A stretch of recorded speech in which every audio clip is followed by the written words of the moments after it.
नमस्कार। आज इस वीडियो में हम क्लास 9 की पुस्तक कृतिका के पाठ माटी वाली के प्रश्नोत्तरों की चर्चा करेंगे।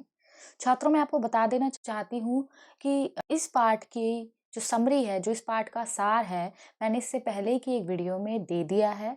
आप नीचे डिस्क्रिप्शन लिंक में से उसके लिंक को देख सकते हैं, उस वीडियो को, उस पाठ के सार को देख सकते हैं, पाठ को समझ सकते हैं। तो इस वीडियो में मैंने उसी पाठ के प्रश्नोत्तरों की चर्चा की है और प्रश्नोत्तरों की ओर बढ़ने से पहले सबसे पहले मैं आपको यही कहूँगी कि वीडियो को अच्छी तरीके से समझने के लिए वीडियो को पूरा ज़रूर देखें।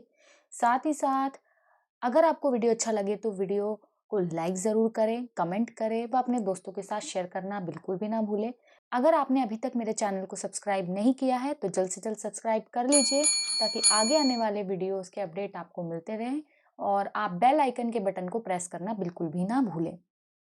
तो इस पाठ का जो पहला प्रश्न है वो है कि शहरवासी सिर्फ माटी वाली को नहीं, उसके कंटर को भी अच्छी तरह पहचानते हैं कि जो वहाँ के रहने वाले लोग हैं वो सिर्फ माटी वाली, यानी माटी वाली उसको कहा गया है जो माटी बेचने का काम करती है। आप पाठ का सार देखेंगे तो आपको बड़ी आसानी से समझ आ जाएगा। फिर भी मैं प्रश्नों में कुछ कुछ चीज़ों को समझा दूंगी जो वर्ड्स है। तो उसके कंटर को, यानी जिसमें वो अपनी मिट्टी को रखकर बेचती थी, उसको भी अच्छी तरीके से पहचानते हैं। आपकी समझ से वे कौन से कारण रहे होंगे जिनके रहते माटी वाली को सब पहचानते थे, कि आपको कारण बताना है कि माटी वाली को सब क्यों पहचानते थे।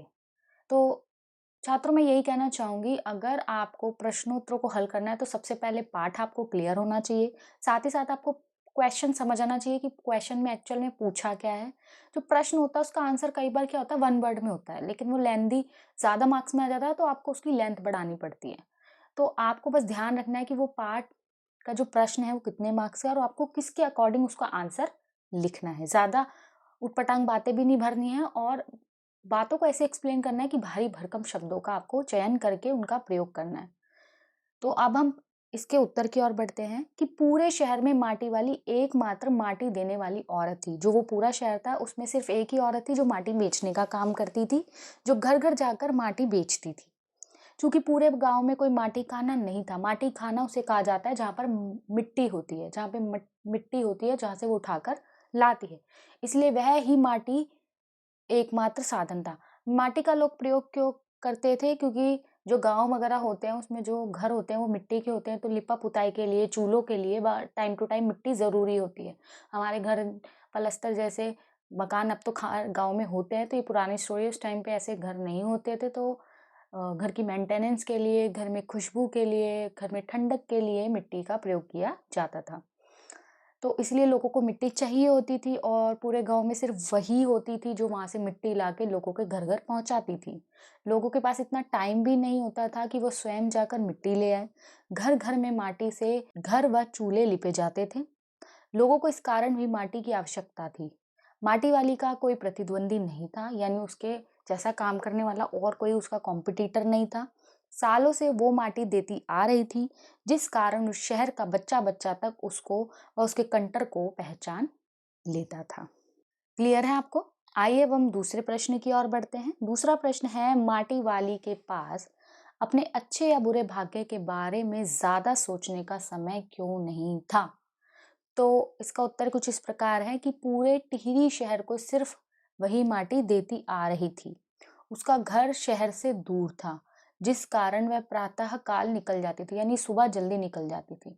तो वो इतनी बिजी शेड्यूल था, उसके पास अपना अच्छा या बुरा सोचने का बिल्कुल भी टाइम नहीं था। उसको सिर्फ अपना पेट भरने के लिए, अपने हस्बैंड का पेट भरने के लिए कमाना था और वो पूरा दिन लगी रहती थी।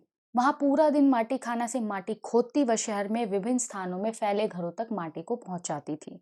माटी ढोते ढोते उसे रात हो जाती थी। इसी कारण उसके पास समय नहीं था कि वह अपने अच्छे या बुरे भाग्य के विषय में सोच पाती, अर्थात उसके पास समय की कमी थी जो उसे सोचने का भी वक्त नहीं देती थी।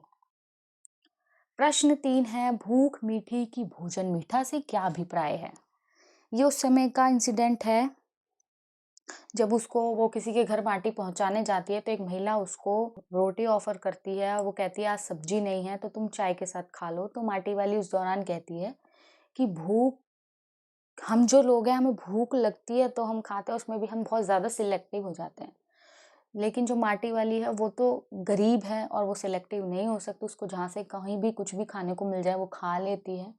तो भूख से ज़्यादा जो भोजन में हम टेस्ट ढूँढते हैं ना, उससे ज़्यादा होती है भूख। जब हमें भूख लगती है ना, तो हमें कैसा भी खाना हमारे सामने हो, जो हमारा फ़ेवरेट ना हो, जो हमें पसंद ना हो, फिर भी हम वो खा लेते हैं। तो यहाँ पे उसका मतलब आपको एक्सप्लेन करना है। इस बात का आशय है कि जब मनुष्य भूखा होता है, तो उसे भूख के कारण उसे बासी रोटी भी मीठी लगती है। बासी यानी पुरानी रोटी, यानी रोटी बहुत खराब हो गई है।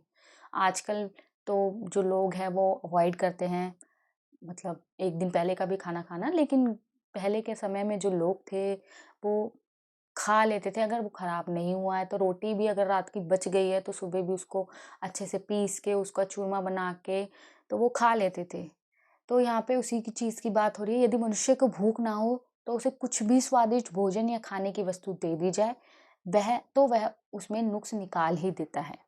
परंतु भूख लगने पर साधारण खाना या बासी खाना भी उसे स्वादिष्ट व मीठा प्रतीत होता है। इसलिए बुजुर्गों ने कहा है, भूख मीठी कि भोजन मीठा। अर्थात भूख स्वयं में ही मिठास होती है, जो भोजन में भी मिठास उत्पन्न कर देती है। क्लियर है आपको इसका आंसर? अगला प्रश्न है, पुरखों की गाढ़ी कमाई से हासिल की गई चीजों को हराम के भाव बेचने में मेरा दिल गवाही नहीं देता। मालकिन के इस कथन के आलोक में विरासत के बारे में अपने विचार व्यक्त कीजिए। ये प्रश्न भी उस समय का इंसिडेंट है, जब वो वहाँ एक मालकिन के घर मिट्टी बेचने जाती है, और वहाँ पर वो जब वो कांसे या तांबे के बर्तन देखती है, तो वो ये कहती है कि आज के टाइम में तो इन बर्तनों को कोई यूज़ नहीं करता, आज के टाइम में सब स्टील के बर्तन यूज़ करते हैं। तो वो मालकिन उस पर कहती है कि ये पुरखों की निशानी है, उन्होंने हमें एक निशानी के तौर पे हमें इन चीज़ों को दिया है, तो मुझे अच्छा नहीं लगता कि मैं इन चीज़ों को बेच कर और इससे अपनी सहूलियत की चीज़ें खरीद लूँ। इसका मतलब ये है। आंसर को लिखने से पहले प्रश्न को समझना बहुत ज़रूरी है, साथ ही साथ आपके माइंड में एक स्टोरी घूम जानी चाहिए। अच्छा, ये वो उस इंसिडेंट की बात हो रही है। अगर आपको पाठ अच्छे से क्लियर है ना छात्रों, तो अगर आपने प्रश्न पढ़ा तो आपको उसी टाइम वो इंसिडेंट याद आ जाता है। अच्छा, ये उसी इंसिडेंट की बात है, और आप आसानी से उस प्रश्न का उत्तर लिख सकते हैं। तो जब भी आप पाठ को पढ़ते हैं, सबसे पहले आपकी जो इमेजिनेशन पावर है वो बहुत स्ट्रांग होनी चाहिए। आपको स्टोरी बनाने की जो क्षमता है वो बहुत स्ट्रांग होनी चाहिए, जिसको हम चित्रात्मक शैली भी कहते हैं, कि किसी ने कोई स्टोरी बनाई और हमारे दिमाग में उसकी पिक्चर बन गई। इसमें मालकिन द्वारा अपने पुरखों की मेहनत के प्रति आदर व सम्मान का भाव व्यक्त किया गया है। वह अपने पुरखों की परिस्थितियों को समझने की पूरी कोशिश करती है कि उन्होंने किन परिस्थितियों में संघर्ष करके घर की चीजें बनाई हैं। इसलिए वह उस संघर्ष के प्रति सम्मान भाव रखते हुए उन्हें यूं ही बेच देना नहीं चाहती। मालकिन की ये बात काबिले तारीफ है। हम कभी ये नहीं समझ पाते कि हमारे बुजुर्गों ने कितनी कड़ी मेहनत से हमारे लिए ये सब अर्जित किया होगा, पर हम समय के साथ चलते हुए उनका अनादर करते हुए उन्हें बेच देते हैं या फिर नष्ट कर देते हैं। उनकी भावनाओं का तनिक भी ध्यान नहीं रखते। हमें चाहिए कि हम अपनी पीढ़ियों से चली आ रही इन विरासतों का पूरे सम्मान व आदर भाव से ध्यान रखें व दूसरों को भी सही सीख दे। पांचवा प्रश्न है कि माटी वाली का रोटियों का इस तरह हिसाब लगाना उसकी किस मजबूरी को प्रकट करता है। बहुत आसान सा है, गरीबी को प्रकट करता है कि रोटियों का हिसाब लगाना, कितनी रोटी है, कब कितनी खा लूंगी। तो ये सारी ऑब्वियस सी बात है, तंगी को, गरीबी को प्रकट करता है कि यहाँ माटी वाली की दरिद्रता का पता चलता है। इतनी कड़ी मेहनत के बावजूद वह अपने पति के लिए 2 वक्त की रोटी भी नहीं छुटा पाती। लोगों द्वारा रोटी दिए जाने पर वह पूरा हिसाब लगा लेती है, ताकि वह दोनों के खाने का प्रबंध कर सके, फिर चाहे वह आधा पेट ही भोजन क्यों ना हो। आसान सा प्रश्न था, आशा करती हूँ बड़ी आसानी से आपको क्लियर हो गया होगा। प्रश्न 6 की ओर बढ़ते हैं। आज माटी वाली बुढ़े को कोरी रोटियां नहीं देगी, इस कथन के आधार पर माटी वाली के हृदय के भावों को अपने शब्दों में लिखिए। माटी वाली का उसके पति के अलावा अन्य कोई नहीं है। दूसरे, उसके पति अत्यधिक वृद्ध होने के कारण बीमारियों से ग्रस्त है। उसका लीवर खराब होने के कारण उसका पाचन तंत्र भी सही प्रकार से काम नहीं करता है। इसलिए वह निर्णय लेती है कि बाजार से प्याज लेकर जाएगी। वह रोटी को रूखा देने के बजाय उसको प्याज की सब्जी बनाकर रोटी के साथ देगी। इससे उसका असीम प्रेम झलकता है कि वह उसका इतना ध्यान रखती है कि उसे रूखी रोटियां नहीं देना चाहती। सातवां प्रश्न है, गरीब आदमी का शमशान नहीं उजड़ना चाहिए, इस कथन का आशय स्पष्ट कीजिए। ये कथन उस समय का है जब वहां पर कोई बांध बनने वाला, जिसकी वजह से जो रहने वाले जो वो माटी वाली है उसका घर जो है रास्ते में पड़ता है, वो एक्चुअल में उसका खुद का घर नहीं है। ये आप सार पढ़ेंगे तो आपको क्लियर हो जाएगा, जिसकी वजह से उसका वहाँ से विस्थापन होना है, वहाँ से उसको हटाया जा रहा है। उसका पति जो है मर चुका है और अब उसको शमशान तक नसीब नहीं हो रहा है। तो यहाँ पे उसी कथन को कहा गया, हमें उसको एक्सप्लेन करना है कि इसका मतलब क्या है। यह वाक्य टिहरी बांध के समय में उजड़े हुए लोगों की व्यथा को माटी वाली के माध्यम से व्यक्त करता है कि गरीब आदमी का शमशान नहीं उजड़ना चाहिए, कि जो व्यक्ति है उसको मरने के बाद भी भूमि नसीब नहीं हो रही है। गरीबों को रहने का स्थान ही बड़ी मुश्किल से मिलता है। उसी स्थान पर वह जीते हैं और मर जाते हैं, और वह भी डूब जाए तो उसके मरने व जीने का स्थान भी नहीं बचेगा। इसलिए बूढ़ी अपनी वेदना को प्रकट इस बात को कहकर करती है। अगला प्रश्न है, विस्थापन की समस्या पर अनुच्छेद लिखिए। तो ये उस समय की बात है, जैसे कि मैंने बताया, विस्थापन उसे कहा जाता है जब लोगों को उनकी जगह से ज़बरदस्ती वहाँ से हटाया जाए। ये ज़्यादातर उस समय होता है जब सरकार का कोई प्रोजेक्ट होता है और उस दौरान उनको वहाँ से सरकारी ज़मीन से हटा दिया जाता है। इससे लोगों का रहने का स्थान जो है छिन जाता है, तो उसके बारे में आपको अनुच्छेद लिखना है। तो सबसे पहले तो आपको विस्थापन ही क्लियर होना चाहिए, ठीक है? तो भारत जिस रफ्तार से विकास और आर्थिक लाभ की दौड़ में भाग ले रहा है, उसी भागम भाग में शहरों और गाँव में हाशिए पर रह रहे लोगों को विस्थापन नाम की समस्या को झेलना पड़ रहा है। क्योंकि जो प्रोजेक्ट्स वगैरह होते हैं ज़्यादातर खुले मैदानों में होते हैं, और खुले मैदान हमें कहाँ अवेलेबल होते हैं? गाँव में, जिसकी वजह से जो सरकार को ऐसे लोगों को वहाँ से हटाना होता है और उन लोगों को विस्थापन की समस्या से जूझना पड़ता है। और जो भी थोड़ा बहुत सामान या अन्य वस्तु उनके पास है वो सब उनसे छिन जाता है। बिजली व पानी आदि अन्य समस्याओं से जूझने के लिए नदियों पर बनाए गए बांध द्वारा उत्पन्न विस्थापन सबसे बड़ी समस्या है। सरकार उनकी जमीन और रोजी रोटी तो छीन ही लेती है, पर उन्हें विस्थापित करने के नाम पर अन्य कर्तव्यों से तिलांजलि दे देते हैं। यानी उनको कहते हैं कि घर अवेलेबल कराएंगे, ये वो। पर बहुत से स्कैम्स के रहते हुए, बहुत से घोटालों के रहते हुए ऐसा कईयों के साथ पॉसिबल नहीं हो पाता। कुछ करते भी हैं तो वह लोगों के घाव पर छिड़के नमक से ज़्यादा कुछ नहीं होता।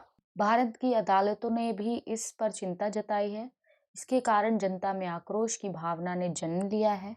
टिहरी बांध इस बात का एक जीता जागता उदाहरण है। लोग पुराने टिहरी को नहीं छोड़ना चाहते थे। इसके लिए कितने ही विरोध हुए, जुलूस निकाले गए, पर सरकार के दबाव के कारण उन्हें नए टिहरी में विस्थापित होना पड़ा। अपने पूर्वजों की उस विरासत को छोड़ जाने में उन्हें किस दुख से गुजरना पड़ा होगा, इस वेदना को वही जानते हैं। सरकार को चाहिए कि इस विषय में गंभीरता से सोचे व विस्थापन की स्थिति न आए ऐसे कार्य करने चाहिए। तो इस प्रकार यहाँ माटी वाली जो है इसके प्रश्न उत्तर यहाँ समाप्त होते हैं। आशा करती हूँ आपको बहुत अच्छे से समझ आए होंगे, और उसके बाद भी किसी प्रकार की कोई दिक्कत या परेशानी हो तो आप मुझे कमेंट बॉक्स में जाके कमेंट अवश्य करें। साथ ही साथ इस वीडियो के जो प्रश्न उत्तर हैं वो भी आपको नीचे डिस्क्रिप्शन में मिल जाएंगे। साथ ही साथ इस वीडियो से पहले वाले का सार, यानी इस पार्ट का सार भी आपको नीचे डिस्क्रिप्शन में अवेलेबल होगा। वीडियो अच्छा लगा हो तो लाइक ज़रूर कीजिए, वीडियो पे कमेंट ज़रूर दीजिए। अपने दोस्तों के साथ वीडियो को शेयर करना तो बिल्कुल भी मत भूलिए। और अगर आपने अभी तक मेरे चैनल को सब्सक्राइब नहीं किया है तो जल्दी से जल्द सब्सक्राइब कर लीजिए, ताकि मेरे आगे आने वाले वीडियोस के अपडेट सबसे पहले आपको मिले।